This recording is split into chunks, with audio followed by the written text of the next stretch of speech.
ব্রাহ্মণবাড়িয়া থেকে আসা তিতাস এক্সপ্রেস বিমানবন্দর স্টেশনে এসে ঢুকলো। তার ছাদের উপরে কেমন এবার মানুষ দাঁড়িয়ে আছেন তা একটু দেখার বিষয়, কারণ এই ধরনের জার্নিগুলা দুর্ঘটনার কারণ হয়ে দাঁড়ায়। তা আমরা চেষ্টা করব এই ধরনের জার্নি যাতে না করি। তো আমরা যে গাড়িতে যাব এখন ভৈরব, সেই গাড়িটিও স্টেশনে চলে এসেছে।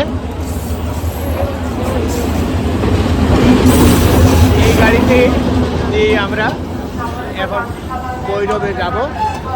তো আপনারা সাথে থাকুন। ভৈরবে যেয়ে আমরা ভৈরব নদীতে অনেক কাজ করব, কাজ করার চেষ্টা করব।